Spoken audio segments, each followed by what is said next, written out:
What's up, guys? It is Rick with Rick. It is Friday, 5 o'clock, and it is that time. So this is actually a really cool live we're going to do. We're just basically talking about my secrets to wholesaling success over the last 2 decades. So those of you that don't know me, you probably know Zach. Zach is my son.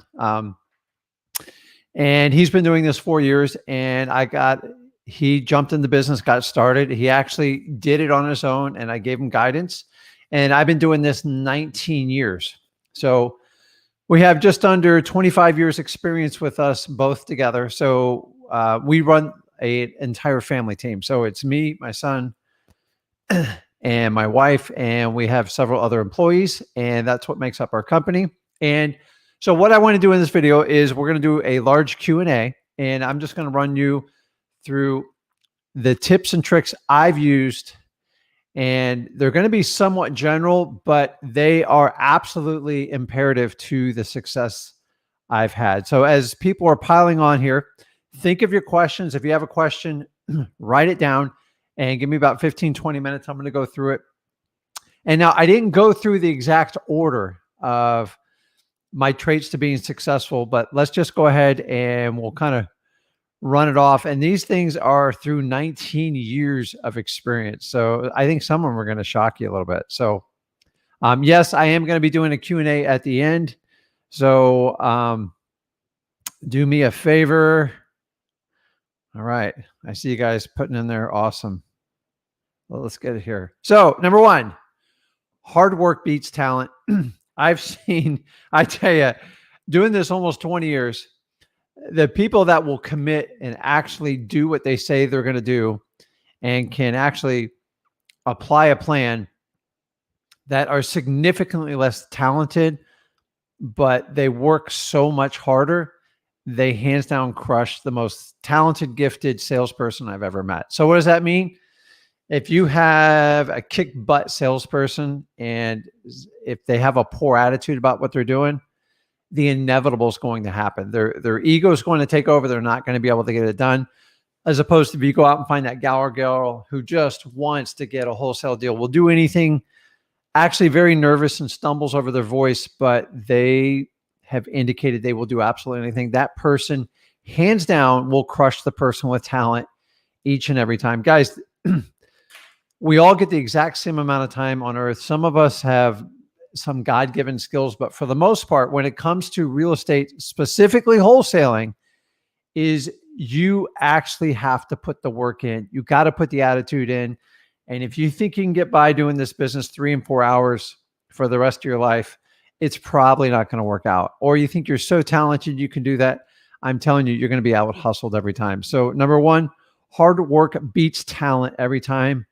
Anybody who tells you different, it's just BS. So here's my next favorite line. Great marketing, average acquisitions beats average marketing, and great acquisitions. So what does that mean? Is you really have to be an expert in marketing. And marketing is what got me excited in doing wholesaling. Actually, I knew very little other than what they taught me in college. And none of that really applied to anything we did in wholesaling. So if you have a great marketing mind and just an average acquisitions mind, you'll do just fine. If you do it the other way around, it's not going to work. So the marketing is what's going to lead you to your incredible acquisitions, and you can't without it. I've tried it, guys. I'm telling you right now, if you want to skip the marketing part for wholesaling, you're not going to make it in this business. So do whatever you have to do to become a great marketer. The acquisition stuff you can actually pick up as you go, because we're just trying to locate motivated sellers. We're not trying to buy every house. We're not realtors looking to list every house. And once you understand that great marketing is the secret sauce, great marketing is why I easily buy the cheapest properties in my entire town. Everyone's like, I don't understand how you do it, Rick. I know exactly how I do it. I show you right here on this channel. So it's no big secret. Don't let anybody try to fool you and go, he's got this secret, this secret technique he does in acquisitions. No, guys, I tell you right now, it is complete high focus, high energy on marketing. And then I try to match that same energy with my acquisitions people. Some do, some don't. I know I do. I know Zach's done it when we did it, and that's what gives us our magical success. So moving on to the next one, talking about marketing, this is one of my favorite ones. Your business will die without marketing. If there is no wholesaling is without marketing, nobody knows what you do.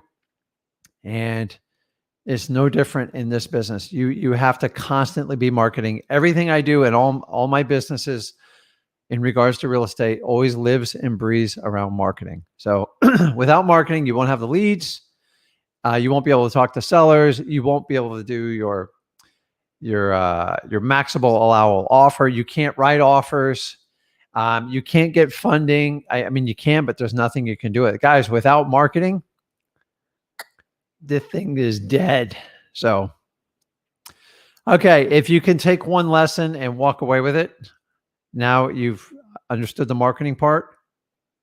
This one's huge.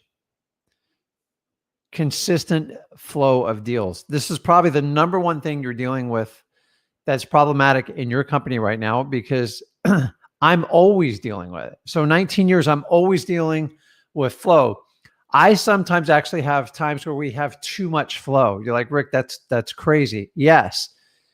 If you don't figure out how to consistently market and go to your niche at what you do, you can actually outspend yourself. There's been many months where I've spent more money marketing.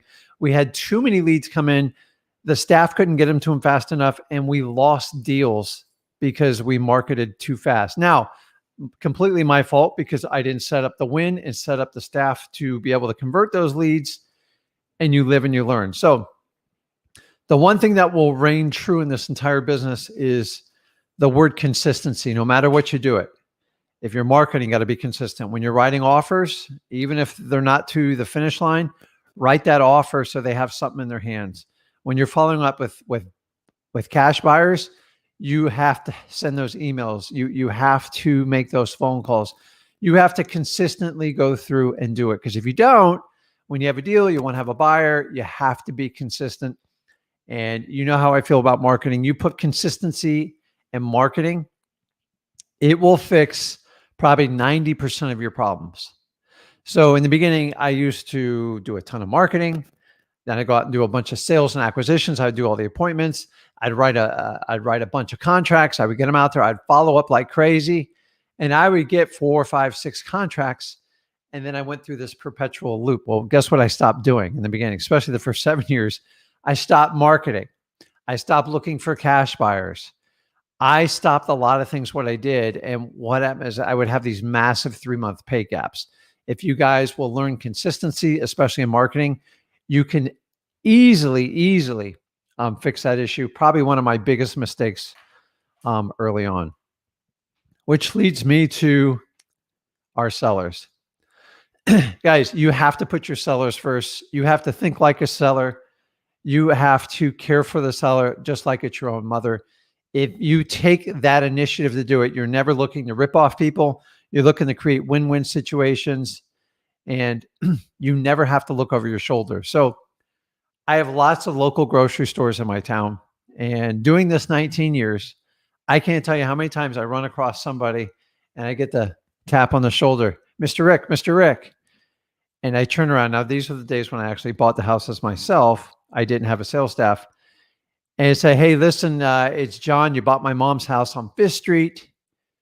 And I would actually get a little bit tense when I do it. My wife's like, are we going to have a problem? I'm like, I don't think so.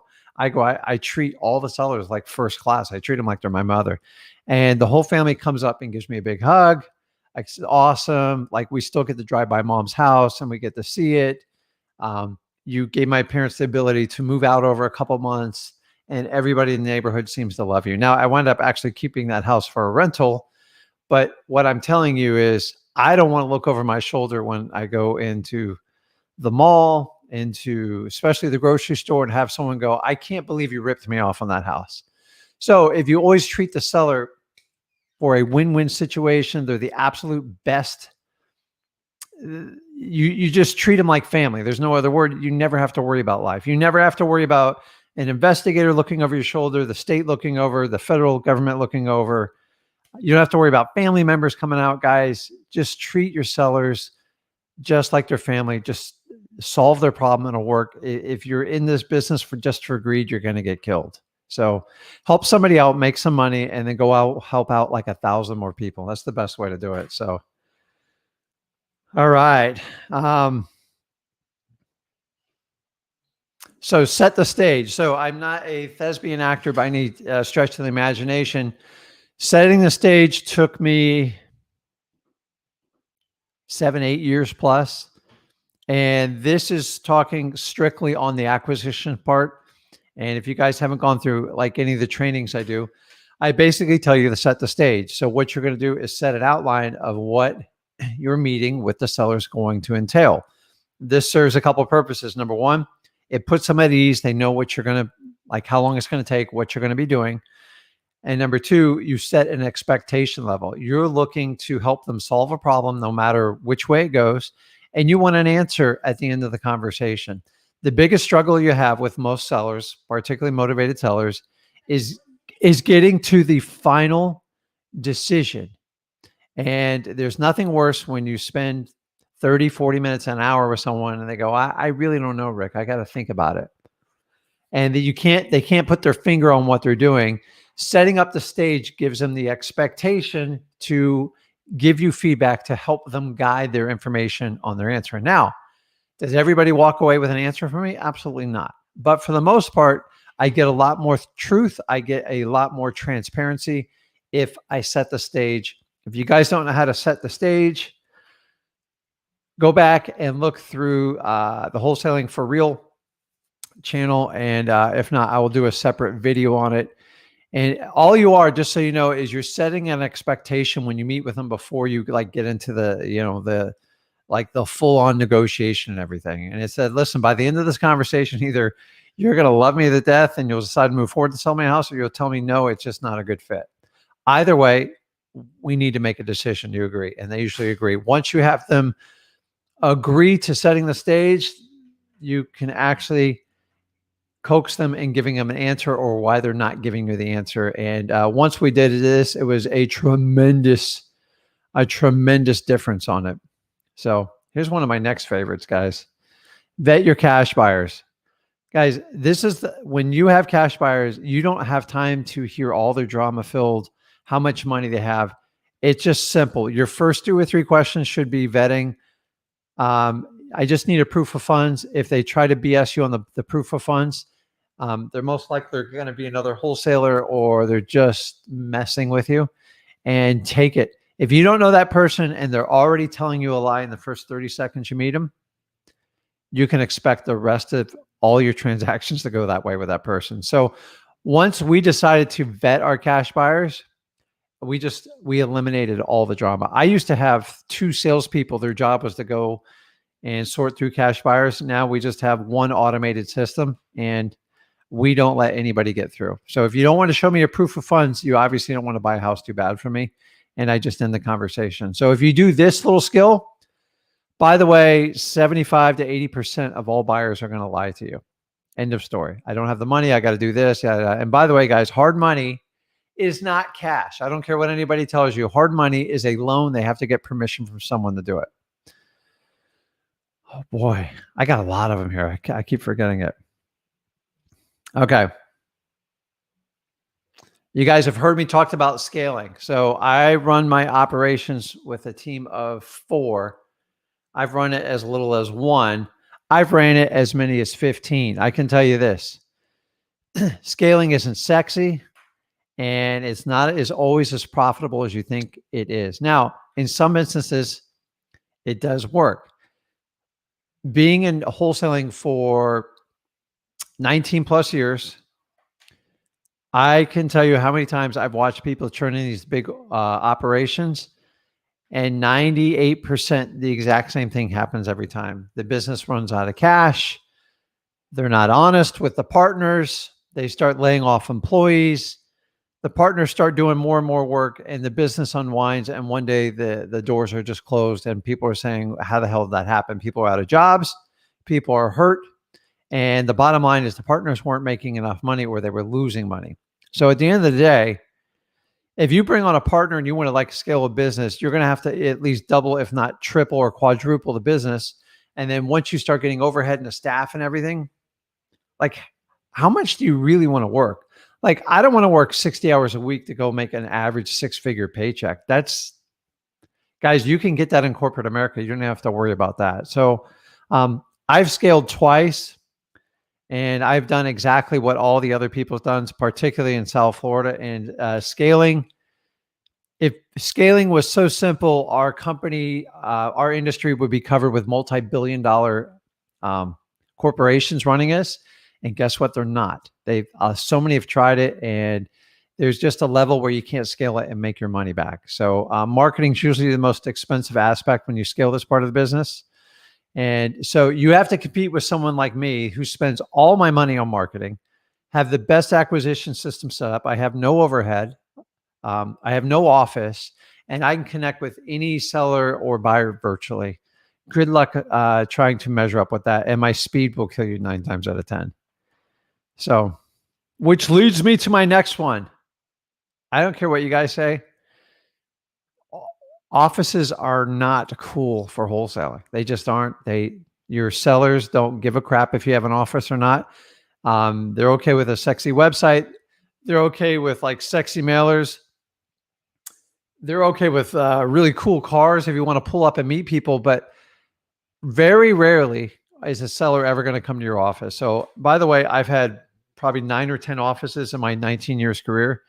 And it took me a long time to understand. I'd rather you take that $2 to $4 grand you spend on an office per month and spend it on marketing. Once you understand that marketing is the key to success, you will never, ever look at having an office the same. And the way our economy is, it's much, much easier to work virtually, and you'll actually attract much higher quality employees. So, okay, guys, I'm getting to the end. I promise this. This one's a huge one. I want to spend a little time going on over this. Don't worry, guys. I'm getting to a live Q&A here shortly, I promise. Is stop getting advice from unqualified people. I got to tell you, this is probably one of your biggest killers, especially in real estate. So everyone's got a real estate story. Everyone will tell you about like some money they made, or, hey, listen, when you hear the words I hear or they say, I want you to immediately disqualify. It doesn't work. So gossip will not get you anywhere. Any type of social media forums or anything like that. When you guys go on forums and you go, oh, I heard direct mail is dead. I hear my buddy did a mailing and he didn't make any money. Well, that's one person. I have no idea what his lists are, what his budget are, or how consistent they are. It doesn't matter. But so many of you guys take that and you treat it like the Bible, and then you make decisions on your business. It's the worst thing you can do. So before you take advice from anybody, especially family, and the truth of it is, if you don't want to be in their shoes, do not take their advice. End of story. So if an investor is giving you advice, go, hey, listen, show me your business. Show me like the last HUD you did. Show me how it went down and show me how it works. And if you like what you're hearing, maybe that's someone you work with or whatever, just even work for free to learn the ropes, whatever you need to do, like an internship. But so many of you guys are taking advice from people that have never made it. Like, it would be the equivalent of me taking advice to get in physical shape from a person who's not physically fit. Why would I ever do it? Why would I take financial advice from someone that doesn't have a huge portfolio? Like, if you can't do it for yourself, how are you going to teach me how to do it? And worst of all, guys, I'm going to tell you, hopefully my family's not watching, but outside my son and my wife, I don't take advice from my family on business. It just, they love you to death, and they're speaking to try to protect you. And they're actually doing you a disservice by doing that. So I was told, oh my God, I could tell you how many times I had a safe corporate job and they're like, don't do it. You're going to get killed. It's very risky. And now, so glad I didn't follow that advice. So It doesn't mean be rude to family member. Just say, listen, I appreciate your advice, but I'm kind of just going to go my own way, or don't even comment it and move on. Because if they own one little house and they're trying to tell you how to build a real estate empire, you don't want to be in their shoes in the long term for that real estate position. It doesn't mean you don't love them. I'm just telling you, taking advice from loved ones, they're doing it to try to protect you, and it's biological, and it's not going to help you out. Just stop worrying about what others think about you all the time, because what you're going to do and what I do, we're completely off the grid. Like, meaning we go against the norm. We do we do those uncomfortable things that nobody else wants to do. That's why it's so cool. And that's why I'm able to do whatever I want when I want, and I can spend as much time with my family as possible. So it's one of the reasons why you have Zach in front of you, is because I did not take that advice. So whenever you take advice from anyone, especially in the real estate field, guys, and my advice is always to get someone that is doing it every day. And to me, some of the worst advices you get is from people that got out of the business. You got to wonder, if the business led them to such great success and they're making hordes of money, why would you leave real estate to go do coaching or something like that? Because you could probably make more money coaching, and you're really not that good at real estate, and it's just much easier to do it away. That's just my opinion, but I'll kind of, I will leave it there. Let's see. What else did I have? I'm almost done. Okay, I got a couple I didn't put on here on purpose. Let me see how much time. I got 5 minutes, and then we're going to go here. So I also put on here is, in wholesaling, you have to learn to assess and manage your risk. So everything we do is going to have risk. But here's my theory, and listen to me if you're just starting out brand new. If you're working on a deal right now and it's only going to make you $1,500 or $1,000, and you're assigning it, and you know of no other way to fix this deal, like you can't get a reduction in price, you can't get a buyer to pay more, and you're just assigning it, what do you think I'm going to recommend for you to do? I'm going to tell you to close a deal and take the money and learn from it, because $1,500 and really no skin in the game other than the time and sweat equity you put into it, you've managed your risk very well. And that's what wholesaling is all about. If you can manage your risk and make a bunch of money, it's great. Now, as you move forward in the game, I want you to up your numbers. I mean, there's no reason you can't make at least 10 grand a deal minimum, because I was doing that from the start. My average deal is pretty much 50, 60K now minimum. And I'm talking about assignments even. Is if you don't have to close on the property, fund it, and do everything, you have minimized your risk. But I don't want you to make 1,000, 3,000 every time. Some point you have to start pushing the 10, 15 grand. You just need to find a new set of buyers, work on your acquisition skills, and the whole thing will come together. So once you have your risk managed and you're not taking a lot, take those little bit of hits, build it up, and go, wow. Don't ever switch to where I'm going to be all risk and that, like, I'm not going to calculate anything else. That's called speculation. That's where I'm not going to get no cryptocurrency, but when somebody buys like a pre-construction price house, and then when it's done in 9 months, I hope the market's better, if not worse, you are doing nothing but gambling at that point. That is not investing. It's definitely not wholesaling. And so you need to understand what your risk is. That's 100% risk. Wholesaling is almost zero risk if you do it correctly. So start out that way, work the numbers up, and then you can balance the two up. Sometimes you can leave like deposits, or you got to get loans, and you assess what your risk is. So, okay, here comes the last one. Actually, the last two.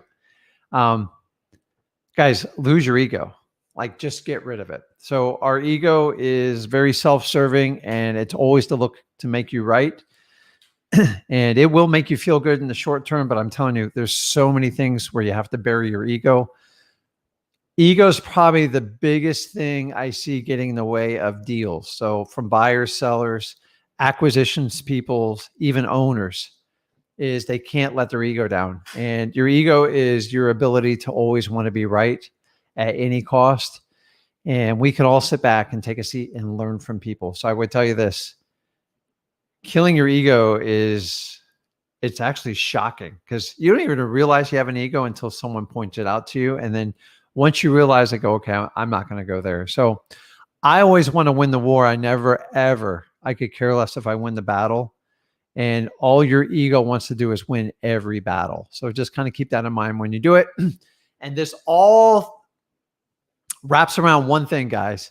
When you become better at marketing, you become better at acquisitions, you lose your ego, you become massively consistent. You understand you don't need an office to run this business.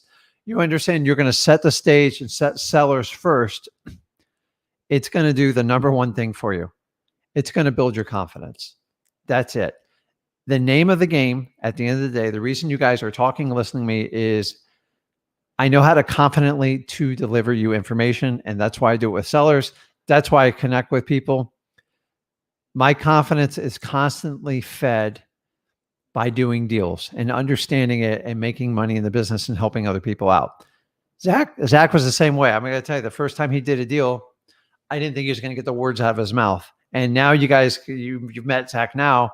He's got a ton of confidence, and confidence is a skill set that is learned through repetition. End of story. If you do it consistently, all these skill sets to become a successful wholesaler will coincide to give you the maximum amount of confidence. By the way, confidence doesn't mean you don't know how to admit when you're wrong or anything like that. It just means like, listen, I am well prepared to talk to you and I understand this game better than anyone. And I want to help you out, Mr. Seller. How can we put a win-win deal together? And that's how I talk to every seller. Everyone thinks I have like this super slick presentation. I don't. So I'm true to myself. The more I'm true to myself, the higher my confidence goes. My family sees it, my son sees it, and this is what I teach to everybody who I work with. So guys, let's get into the Q&A. Let me bounce over here. I see, oh, okay. We're going to take them all in order.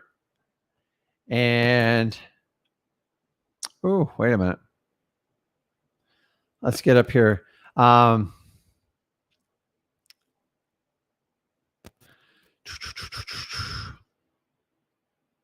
Okay, so go ahead and start popping in the questions. I will answer them. And what I'll try not to do is repeat too many of the questions. And do me a favor, once you put your comment in there,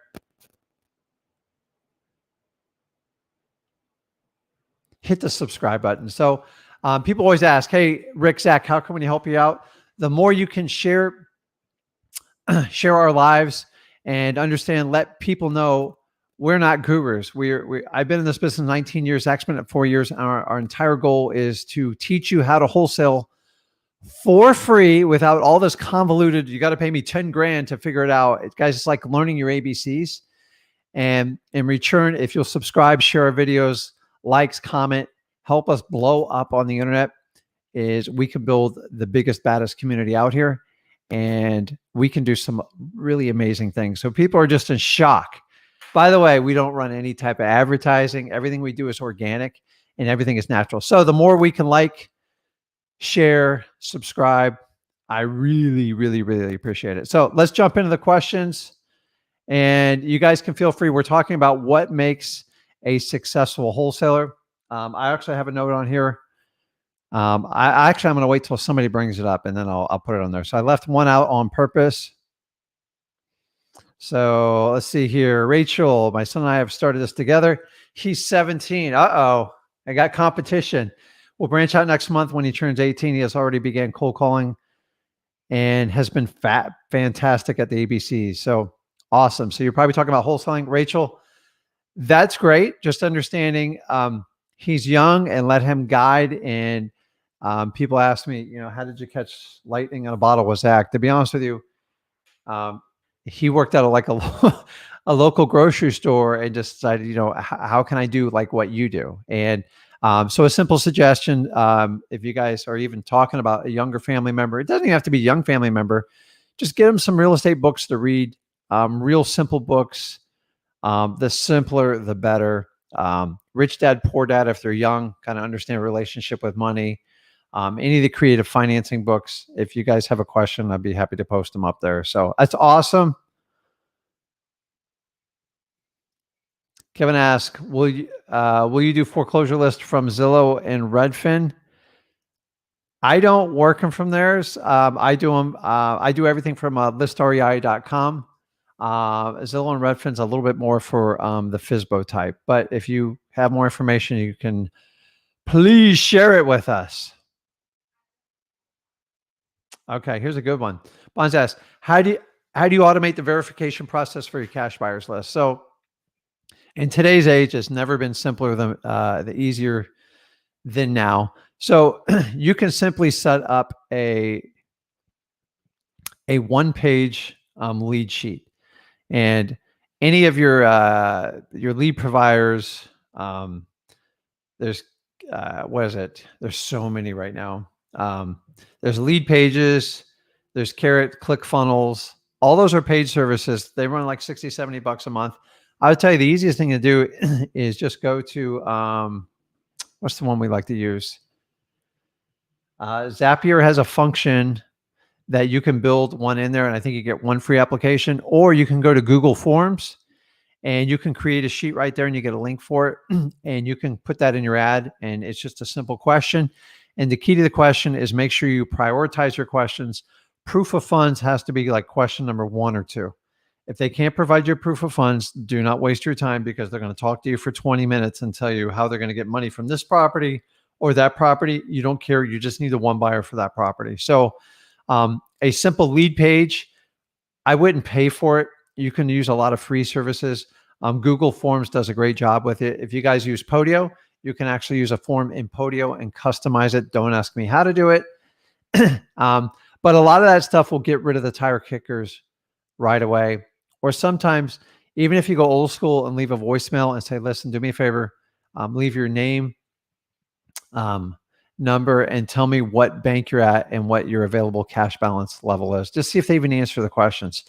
The problem is if you sit there and ask all these questions, if I ask 10 people the question, I know 8 out of the 10 are going to lie to me. And that's where I just get really, really annoyed. So any type of automation to get through that initial like BS factor will help you out a lot. So good question. Okay, guys. Any questions? Actually, Roy Price. So if you guys heard me before, speed does kill. So speed is everything in wholesaling. I missed this, so I'm giving you props to it. What do I mean by speed? It doesn't mean about like rush through it. But like once you have the skill set on how to talk to people, how you're going to fund a deal, even being via assignment, or you're going to partner up or do a wholesale. Once you know what you're going to do with it, you have to move with methodical speed or you will get beaten out. You know why? Because I've been beaten out so many times. I've constantly preached to my staff, speed kills. So this is one of the things I had in probate. So I taught a probate course out there, a probate course, and my number one saying is speed kills. It means if you move with consistent, massive action, you will probably get the best deal. If you drag your feet, try to solve every problem and try like to give them more information, somebody else will beat you to the punch every time. So that's a good one on speed. Speed does kill. You have to move forward. You can't wait. And in the beginning, most people hesitate. They act slow, and someone like me comes along. It's just how the business works. So if you guys are working with a motivated seller right now, keep moving along because they're not going to wait for you, especially in a market like we have today. So awesome. Brandon says he can't hear. Hopefully, let me know if you can hear now. Okay. Justin says audio is good. Okay. Natalie asks, do you offer tenant buyers rent credits with lease options? So I will tell you this, it depends on what state you're in. And states are really starting to crack down on this. So I will tell you this, if you're going to do some sort of lease option, make sure you have 2 separate agreements, a bona fide rental agreement with a standing deposit on its own, and then an option agreement. And neither one of those contracts can refer to each other. Otherwise, you can be breaking laws in your state. So I'm not an attorney, so I'm more comfortable if you answer it with a local real estate attorney in there, because I don't want anybody to get in trouble in doing it. It's a great idea in theory, but a rental contract has to stand on its own and an option contract has to stand on its own. So you have to be careful how you put the terminology in there. So I love creative deals. Cincha says, love this tip. Awesome. Okay. Pop off. Do you think cold calling Zillow Fizbos is a good idea, or is there a better way to cold call? So just for the record, there's the worst type of cold calling you do is when you don't do it at all. So if you're okay with that and it works for you, then knock yourself out of the park. That was actually one of the predominant ways people got a lot of their leads. Why? They were free. You got to skip trace them.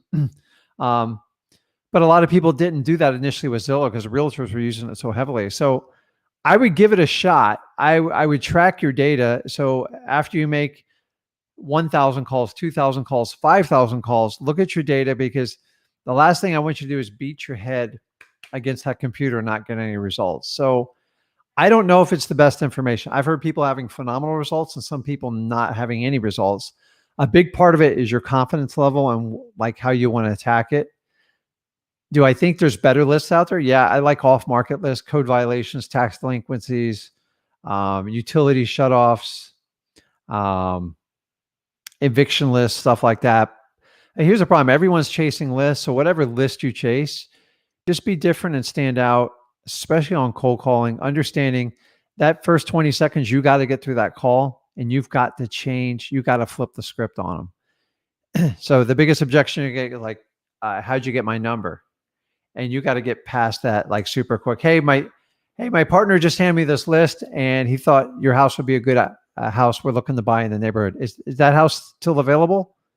And just get past the question and get open dialogue, and then you'll get there. You guys on SMS, you need to get them on the phone. So pop off. If it works for you, do it. I would do a little bit of testing on it and see what your comfort level is. A lot of times it depends on what market and what town you're in. Good question though. Okay, I'm taking all questions and orders, guys. So let's get them in. I'll stay on here as long as I have questions. Brent asks, I work from 1 to 9. The time before I work, I would recommend getting a list and cold call it, or drive for dollars, cold call that list. Try to make the best of the time.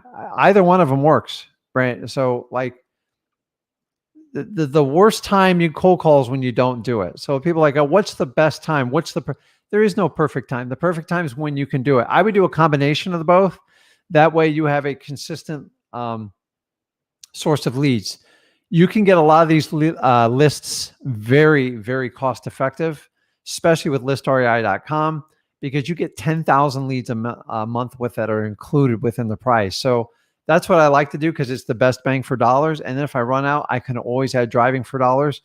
But even if I don't use them all, I love driving for dollars because it's usually the fastest way to get to a deal, because you're looking at houses that have issues. Houses that have issues have a story. When there's a story with a house, you have an opportunity to buy it on wholesale. End of story. So the faster you can get to that, the quicker you can do. The problem with cold calling, you got an idea that a house is a problem, but you don't see it, versus driving for dollars. You definitely see a problem with the house and you just got to connect with the person to get a good deal. So I do a combo of both. All right.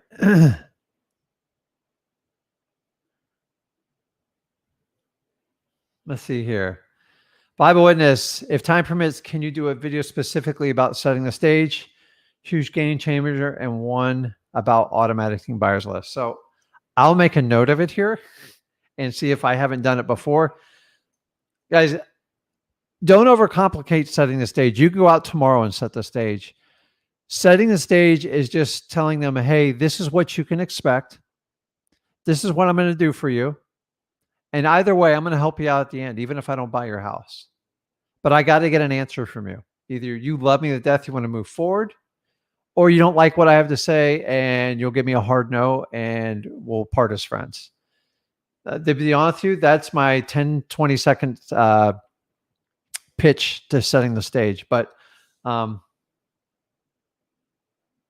work on that one. It'll be a dedicated video without a Q&A because it's hard to do without the Q&A. So maybe just like a role play. That would be a really good one. I'm telling you guys, setting the stage changes everything, because it's like, okay, well, I guess you can relate like a little bit like, it doesn't matter if you're a guy or girl. You ever wanted to date that person so bad and you date them and you don't really know if you're on a date or they just like gave you a pity, like, I'm going to take you out to dinner. Setting the stage defines this problem. Like, are we going on a date or are we just going as friends? And there's nothing worse investing all your time to find out they just want to be friends and you want to like something else. Wouldn't you rather know that up front? And that's all setting the stage does, if that helps you guys. It doesn't tick anybody off, but like, if they're not interested in you and they don't want to do it, why are you going to spend an hour with them? So I will definitely work on that. I got that on my notes here.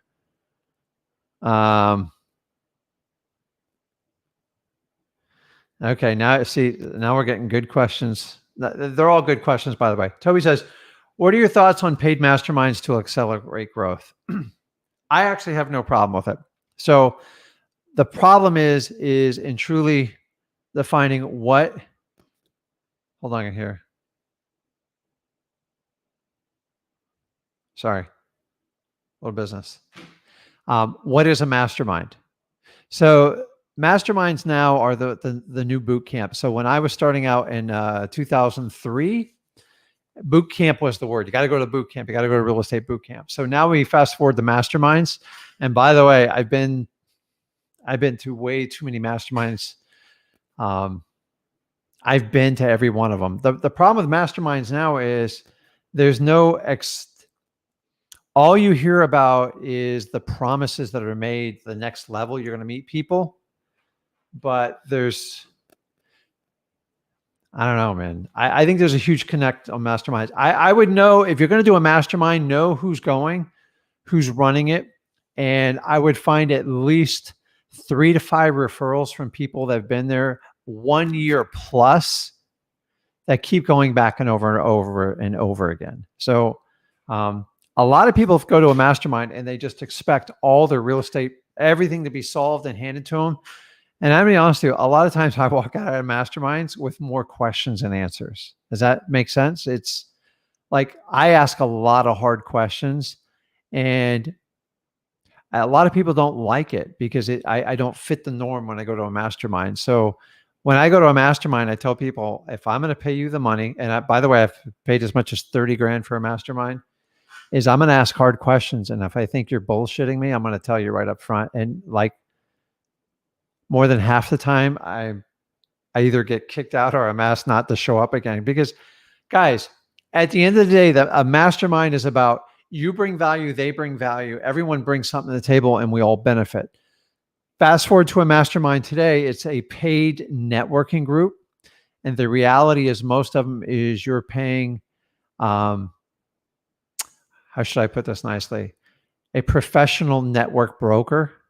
You're going to pay them that fee so you can connect to their crowd. You guys, you can do it for free. How do you think Zach knows everybody? He goes out and just connects with everybody. He's never gotten on a plane to do it. He's never secretly attended a re-event to try to gain access. Just go out and talk to people. I can't tell you how many of you, and don't do this right now, okay, guys, because I don't get paid to do this. So I do this, I swear to God, out of the love of my heart for real estate, is I've had a lot of people just call me up and go, hey, yeah. Now, some of you bullshit me. And when you bullshit me, I just hang up. But when you're brutally honest with me, I'm actually impressed. Somebody got through the other day. I'm not even going to tell who it is, but they just, oh, I'm trying to get a hold of so-and-so. Oh, really? Yeah. We went to school together. Yeah. What school did you go to? Couldn't answer what school they go to. So you're going to tell me to believe you went to school with one of my family members, but you don't know the name of the school. Guy finally broke down and told me how he's looking for it. Guys, stop lying to people and be honest with people. So if you know of a mastermind of people that are bringing massive value and you're the dumbest guy in the room and you're okay with the price, go for it. I'm going to tell you, I've been to so many of them that I just walk out and go, man, I don't know what I was thinking when I entered that one, or I didn't ask enough questions. So, so when you're talking to somebody mastermind, I did a video. What was it? Well, I posted a video. I don't know if I've released it yet, but I put the 5 questions you have to ask every mastermind group. And if you can get past question number 3, you're doing amazing. So, and guys, it's so Toby, just to give you some, like, if you like the crowd and you know they have legitimate business and they're not in the coaching sector, dude, go for it. But why not find an organic mastermind first? So some of the best masterminds I have are people from all over the country. And about once a quarter, we get on the phone and we take an hour and we just rocket fire, man. Hey, this is what I'm doing. And we all got each other's back, and we don't share the information like crazily, because a lot of them are advanced strategies, and it's organic. Everyone's there for the right reason. And if you show up to this event and you don't provide, you don't get to go on the next call. So everybody has to bring their best foot forward. So start with an organic mastermind, or shoot, man, like build your own, or just go out and invite somebody and interview them. Like, so if let's take someone like Zach, just take an hour and interview them, like ask a lot of questions. And here's the key, guys. If you ever interview someone, spend some time with them afterwards to really get to know them and their family, and it really sticks and resonates. So I like to exchange money to expedite my learning curve, but I will tell you, there is a huge flood of gurus out there, and to me, it's becoming really problematic. And so unless you've gone and visited the guy's business and you know what they're doing deals, and they got lots of references, then knock yourself out and just make sure it's going to be a positive experience for you. And by the way, if you're going to ride on a boat, they're going to take you on a plane ride or a fancy dinner, you're getting clues as they're going to waste time. Listen, if I only had you for 3 days and I wanted you to teach me everything else, do you think I want to spend half a day on a boat smoking a cigar and drinking with you? I don't. I can go do that on my own. Actually, I'm really good at that. So whenever you go to a mastermind, I rather spend, if it's 2 days, I want 2 days. If they're going to teach you yoga or meditation, I'm not like, I do all that stuff. I'm here for a real estate like mastermind. That's what I want to do. So Toby, ask some hard questions on it and you'll quickly find out if it's right for you. So good question. Najir says, what is the key to buying deeper? Really just become really good at marketing and become a master at acquisitions, specifically negotiations. And when I talk about the setting the stage, if you're not setting the stage, I promise you, you're leaving 20% on the table every time. So once you get confident in talking to people, you can do the terminology. What I should, where do I have it? Got my extensive library here. I wish I could show you guys. I hid that book. There's a book out there called Go for No. It's about that thick, it's a tiny little book. A friend of mine introduced it to me, and it just shows you how to push the boundaries on everybody you talk to. And real estate, no exception. It's one of my favorite. If I don't get a no on my first offer in real estate, and Zach will tell you this, I feel like I did a huge disservice. And you're like, what? I want to get a yes right off the bat. So if I offer you $100,000 for your house and you put your hand out and shake me and go, yes, I'll take it, I know right there, I just probably left 30 grand on the table and my heart sinks. I'll still move forward and do the deal. Like, I'm a man of my word, but I'm just saying, as opposed to the guy goes, listen, I tell you what, I don't know. I might, like, don't shoot the messenger. I might be able to do 50, but you probably won't work for a guy goes, you know what? I might be able to do that. Can you give me just a little bit more? I don't know, like 51. Guy goes, 52, you got a deal. And I'm not going to bend over and give the 52, because this is the art of negotiations and it's how it works. So in the old days, I would have reached out 80, 85, knowing I could sell it for 100. And now I've learned. So when he says no, I just know I can't pass that threshold, but now I kind of know where he's thinking, and I love to do it. And Najir, take that skill set right there. There's a book out there called Go for No. It'd take you probably 30 minutes to read it. Go read it, and it'll change how you talk to people. It'll help you out a lot. Really, really simple read. Great for anybody who's starting out in sales as well, too. It's not even real estate specific. That's the really cool part about it.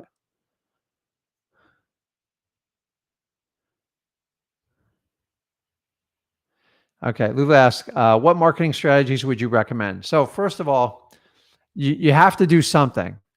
So there's so many ways to do marketing. So the first thing I'm going to do is you got to figure out what your budget is. If you don't have a lot of money, you're going to have to do a lot more sweat equity. Door knocking, driving for dollars, cold calling on your own, stuff like that. If you have some money, you can outsource some of it through direct mail. I like SMS because if you're a one-person operation, you can do the whole thing, and it is very scalable. But it's getting more and more saturated, and eventually it's going to be illegal. Cold calling, I only recommend do cold calling if you do it yourself and you like doing that stuff. I hate it.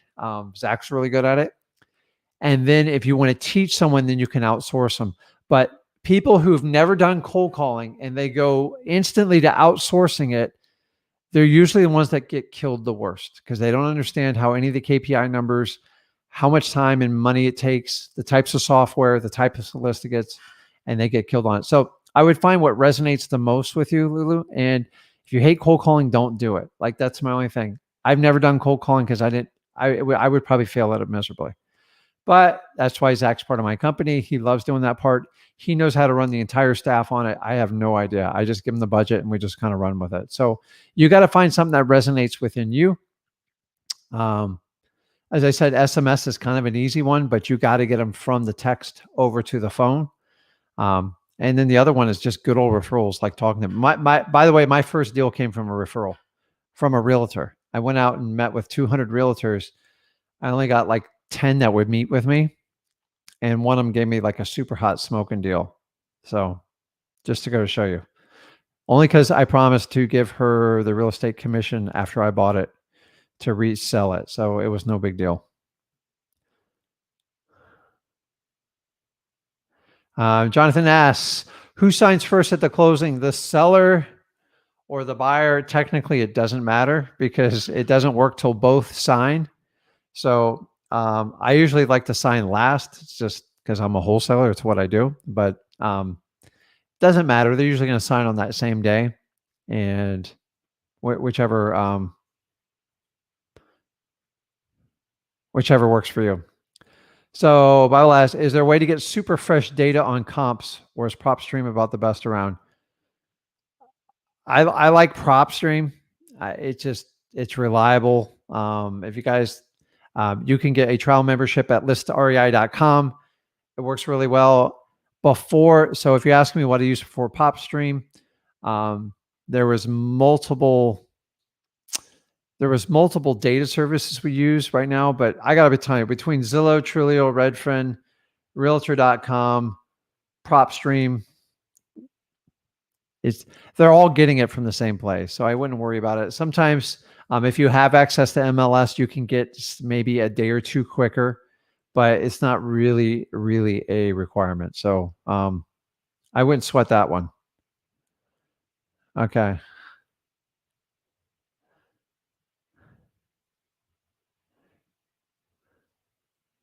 Hold on, guys. I'm trying to get caught up here.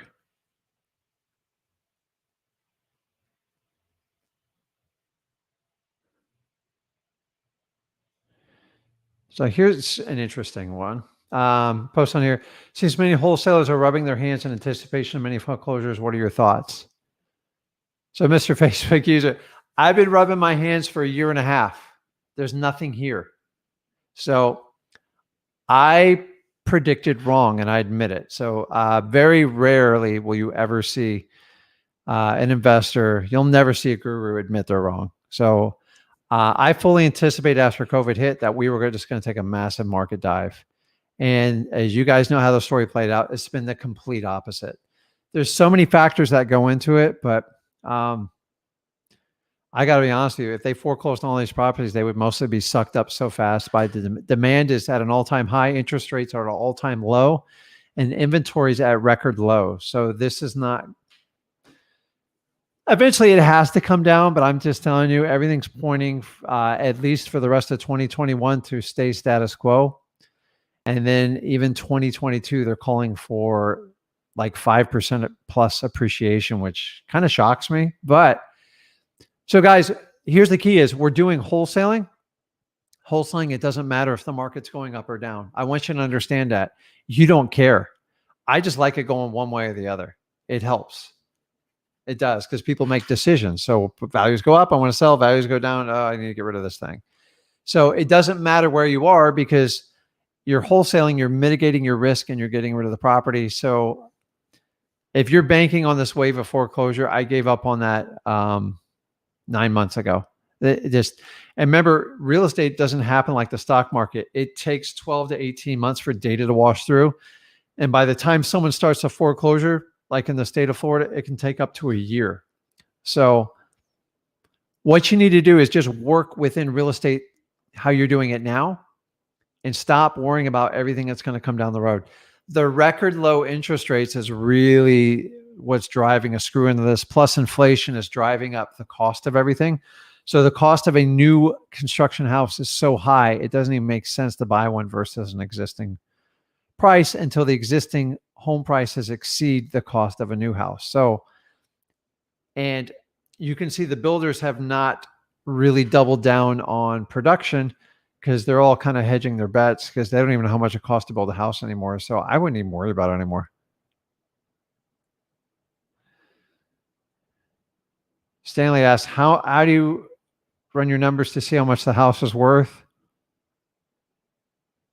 This is how I do it.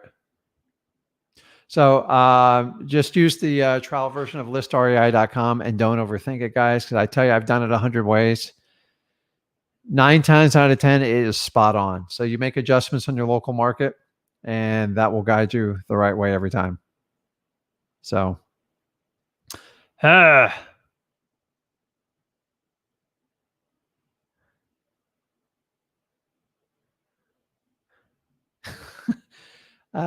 Dropout, can you tell Zach his wholesaling son said, "What's up?" Okay, I'll do that. What's up? I like that. It's a movie with that saying, and I forget what it was. And he says, "Great answer. I'm glad I can help."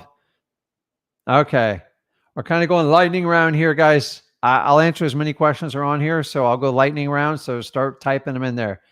Thomas asks, do you double close your 50K deals or your sellers don't care on a case by case? It's really case by case. So I still do a lot of assignments because I don't like to waste money in the company, and it's perfectly legal. So if you can do assignments in your state and it's illegal, and by the way, I only know of 2 states it's completely illegal. It's not illegal. You just got to get a license for it. Then do what you can do. So what does he mean by this? Like some people get like all butthurt if you're making a profit on a deal. And I find out that only becomes a problem when you don't set the stage with people. So if you tell them I'm an investor and I'm here to make a profit, and they say, what are you going to do with the house? Honestly, I don't know. It depends on how much I have to buy it for and how much I have to put in for it. Do you mind if I ask you a few questions about the house? And just by setting the stage right there, they understand I'm there for a purpose. I want to solve their problem, fund them, but I'm going to make some money doing this. So I've had a few people blow up on me, and it's because I didn't set the stage correctly. Every now and then you get a very, very difficult buyer, and then I would just double close it anyways. But guys, you're not really hiding anything because it's going to pop up on the tax records anyways. So you're avoiding the inevitable phone call. So I just, as long as it doesn't kill the deal, I like to just kind of put it out there. But you got to understand, if it's legal to assign in your state and your seller's okay with it, there's no limit for the amount. I've seen 6 figures on the assignments. It's not a big deal. It really isn't. So I wouldn't worry about it too much. Okay.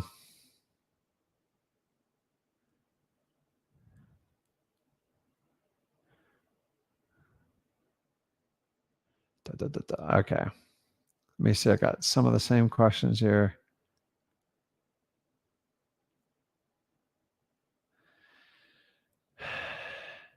Jory asked, if you have no EMD to put down, what are other ways you can get an EMD? So EMD stands for earnest money deposit. Now, you got to understand, you're technically not even required to put down an earnest money deposit unless your contract indicates it. So I can't tell you how many contracts I've done that, well, I was sloppy in my old days. I had a $500 deposit. I never left a dime. If your seller really wants to sell that property and they trust you, an EMD is usually not going to get in the way unless they're being instructed by a realtor or a family member. So you can put down a simple, like on a lot of contracts in the beginning, I used to do a $10 earnest deposit and I would give them the cash. But I don't know, $10 is kind of light. A lot of people have changed it to $100, but uh, I'm not a lawyer. I'm not here to give you advice, but like you can enter into an agreement without a deposit. Just deposit is the norm, and that's what makes everybody feel so good. That's why you see it on every contract. And it's supposed to be a sign of good faith, but $10 or $100, um, who cares? Like when they buy it. So if you don't, here's my idea. If what you can do is you can get $1,000 from a friend or a family member and put that money in escrow where it's safe, and then cut them in on the deal. And if you're doing an assignment, all you have to do is $1,000 and give them back $500 when you assign it. So they earned a 50% return with really no risk. That's how I would probably do it in the beginning. If not, you can write your contracts. You don't have to put an EMD. It can be zero. But if your seller starts to bulk, it could be a problem. So you have to kind of manage your risk on that. So EMDs, it's not required. It's just recommended. That's it. Steve asks, you do a video on cleaning up your leads on your spreadsheet and organizing leads. I'm gonna have somebody else do that video because I'm the worst at it. So I don't like doing that stuff, and I pay a VA and one of my acquisitions people to handle that. But I'll have to look in to see the best way to do that. You don't want me doing it, buddy. Okay, going through the list. Hey Rick, Zeal, I got a cash buyers list from PropStream and skip traced, but so many numbers are wrong and don't exist or bad. Where can I get a cash buyers list? So PropStream, you just got to look at your filters that you're getting them from. Make sure they're in the areas you're looking to buy. Number two is you're going to actually work with realtors, believe it or not. Our realtors hold the key to a lot of my best cash buyers. Well, Rick, how do I get that? Well, if you have someone that has access to MLS, they can pull a report of cash buyer agents, especially people who have bought in the last 6 months to a year in a particular zip code, especially have bought multiple properties, and just reach out to that agent and just pay them. Like they don't care. A lot of them take $1,000, $2,000 for you to refer them a deal. And these people buy like super, super fast. With PropStream, it just takes time and you got to clean your database. No numbers are like perfect, and I get it. But the other way you can do it is just to advertise. So a simple way to do it is Facebook, Craigslist, Facebook Marketplace. And a lot of these things are like free. Like it's really not that hard to find cash buyers right now. So I wouldn't like be killing yourself completely to do it. You can also search, emails are a predominant way to get it, but if you can get their direct cell number and then just get them on a text thread, and every time you have a property, send it out there. So just keep refining your approach. I got to be honest, getting the cash buyers is kind of the easiest part of the business right now. So I wouldn't, if you're spending a lot of energy on it, especially money, you need to just modify how you do it. And don't forget about using the realtor option because it really, really does work. Actually, my last 5 deals have all been sold through realtors.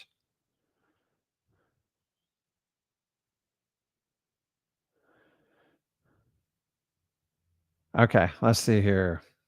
Jacob says, trying to fire my 9 to 5 ASAP by becoming an acquisition machine and JVing everything I get under contract. Is that what you would do to fire your 9 to 5? So I had a 9 to 5. I didn't do this. I didn't switch over till I was 33, guys. So I had a 9 to 5 because I had to take care of 2 small children. I had a mortgage and I had a wife. So I know you guys can all relate. So what I did is I hated my job, even though I was making really good money, is I found this thing called wholesaling, had no idea how to do it, and took a huge leap of faith. And I developed a 6-month strategy to get out. So you got 24 hours in a day. So 9 to 5, I know where you're going to be. And then I methodically took every hour after that. I typically take half a Sunday off just for family time, and I worked through it. And then I came up with a number that if I could come up with 1 year of my salary through wholesaling, I would quit my job. And I actually did it in about 4 months, and I waited 6 months. And I got to tell you, man, getting fired at work from a job you've been at like 12 plus years, that was a joy. Because I had to get fired to get what I wanted. So I tried everything I could to get fired. I kept just get promoted, and I finally had to have a meeting with the boss. So Jacob, I think you're on point with it. You guys don't need to quit your jobs like overnight. You have obligations. If you have no obligations, you got money setting aside, go for it. Like knock yourself out. You will be a very happy person. But I'm just telling you, you will never trade dollars for time you get back in your life. You got to switch that equation up. So I think you're on the right path. You need to talk to the people that are most important in your life and make sure you're on the same page, especially if you have a spouse or you're living with someone you care about. Just don't do it blindly because they don't know what you're doing and you got to kind of bring them in on your decision process. Okay.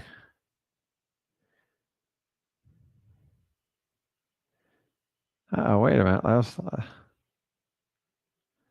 just saw. Let's see.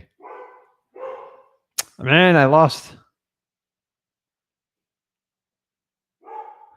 Okay, so here's one. Sebastian, what's up? On my way to appointment, seller wants, I assume it's 80,000. I got poor eyes, guys, or 800,000. But I need it at 40,000. What's the best way to approach the seller with my offer? So, Sebastian, go out to the property, set up a stage before you meet with them. And so here's some really basic tips.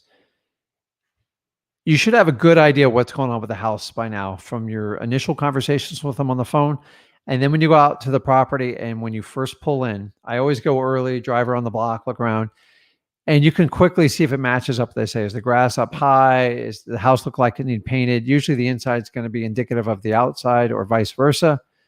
And if the house is really bad, I want to go in the house and I want to be immersed in it, because I want them to understand the problems of the house. A lot of sellers don't even understand the problems of their house because they've been around it so long. If the house is really, really good and it's spot on with a white picket fence, I get out to the street and walk away from the house as fast as possible and try to see how I relate to the seller's problem. So remember, real estate, there's always two ways to get a great wholesale deal. One is the seller is motivated, or number two, the house is motivated. The house being motivated, it just needs a lot of love and repairs. No one's taken care of. When it's the seller, they need money. If you have a seller that's motivated and the house is motivated, it's usually a no-brainer deal. So use those tips and walk through. And a lot of the strategies, a good friend of mine taught me when they get so outrageous on their price. So they want 80, you want 40, I get it. So when they say 80,000, you got one or two ways to answer it because it's so far-fetched. I don't know if I can chase somebody around for a 50% reduction. Is how did you come up with that price? And just shut your mouth and see what they say. Well, a realtor said this, they said that. Or go, Mr. Seller, here's what I can do is let me see what the house can afford, and just shut your mouth. So many times people go, well, I need $100,000 to retire, or I need $50,000 to get my son out of jail, or my sister needs $25,000 to go to beauty college. Hey, I tell you what, let me see what the house can afford and see what we can do. And just start going into the numbers of the house. And it should have some issues if they're on the right list, and you can kind of walk them through it. So it's, guys, you just got to keep talking to people. Okay, Jonathan. Jonathan's got 2 questions on here. Guys, I'm taking the last 5 questions here. We're done. I've done dozens of deals and paid for the gurus. You guys provide more practical info than all of them. It's true because I'm not a guru, because I actually do this business. So a guru is simply someone who started out wholesaling. They got kind of good in it and they decided they could make more money flipping people than houses. And that's why you have this guru show going on. I'm not part of it, so I appreciate it. So let's get down to Jonathan's real question here. What's the process of hiring VAs to track KPIs? What KPIs do you track? Is there a video that you have about it? So I believe Zach made the video on the VA, but if not, I will look it up. Process of hiring a VA. The biggest challenge with a VA is VAs don't know what you want them to do. So you have to sit down. So last week we talked about peanut butter and jelly sandwiches. And I was making a reference to, if I want to teach someone how to make a sandwich, you got to like tell them how to get the bread out of the cupboard, what type of knife to get out, how to spread it. You have to do this all for VAs. And what will happen is when you do all this, it's painful. It's brutally painful. You're pulling this stuff out of your brain. And if you'll go through those processes, which can take you weeks, if not months, you actually give your VA a shot. So your VA, we all think we know what's going on up in here. Your spouse doesn't know what's going on up here. Your kids don't know what's going on up in here. And I guarantee your VA doesn't. So don't even worry. So I would spell out what the top 2 or 3 tasks you want them to do and have them master those tasks. And I don't care if you got to write a 30-page like operating procedure, go ahead and write it. And you'll do so much better with them. Guys, I've been guilty of firing VAs because I didn't train them right. And when I do it now, like I have one that just does skip tracing. It's their job. They have a manual for it. We look at KPIs, how many they skip trace to their success levels and the ones we're going to connect with the phone. And we just simplify the process. So I love VAs, but most of you guys are not fully prepared on how much it takes to prepare to train them. And that's the challenge. So I should appreciate it. Just looking for my wholesale deal, not even if I get the experience of talking to that. Yeah, talk to as many sellers as you can. You'd be surprised. They all have a price in their mind that they will let the house go. You just got to find it without ticking them off. So, guys, that's about it. It's, what have we been on this thing? Just over an hour and 10 minutes. I will take your suggestions for videos. I like the idea about the set the stage one. So if you guys have any other comments, this is a great place to drop them in. I'm here every Friday night at 5 p.m. Eastern. This is equivalent to the best mastermind you're going to get for free. I didn't charge anybody a dime. The beauty of working with me and Zach is we don't ever ask for your money. We don't ever run an advertisement, and we just want you guys to be successful wholesalers. So I've been doing this 19 years. You guys know Zach's story, and we just like to have fun. I hope our enthusiasm comes through. We're a true family business that we like to have fun. We love to make money. We love to help people out. And guys, I'm not saying all gurus are bad out there. I just, the ones that go from, I'm going to be a wholesaler to like a full-time coach. And then I'm going to give you a mastermind that you have to pay $5,000 to $30,000 for. And we're going to take you out on a boat. Guys, you guys keep believing in this stuff that it's going to solve your, it's not. I'm just telling you, you need to work with people who actually do the business. I've been here 19 years. I've been through just about every type of market cycle.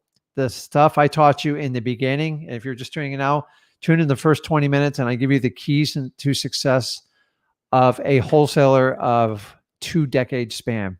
And it doesn't change. And I will end you with this. I forgot to give the last key is it's relationships, guys. You got to go out and form relationships. So just like I'm establishing a relationship with you, I'm not violating it. I'm not going to hit you over the head with a product. I'm not going to give you some BS coaching course. I tell you it's going to change your life. I'm telling you, if you just do what I do, you will get through it. I'm telling you, it's that simple. So do me a favor, guys, share this video with someone that you think might be struggling in wholesaling or just getting started and they want to have fun. They want to work with me and Zach. And we post, I believe we post every day. We are the fastest growing source on the internet for wholesaling now. And I ask you guys, just do me a favor, share this video with as many people that are like-minded, just like you and me. And let's get to the top together. I'm out to create as many $100,000 wholesalers for free as we can do within this community. Guys, jump on a board. We're having a lot of fun. You're getting a free mastermind here from somebody in the business 19 years. And the more success stories I can share with you guys, helping flipping your deals, doing wholesaling, the more we can grow together and everybody wins. So I appreciate it, guys. I will see you next Friday, 5 o'clock Eastern. And you guys will see Zach shortly. I appreciate it, guys. Go out and have a stellar weekend. Go get some deals done. And I'll see you in the next video. Thanks.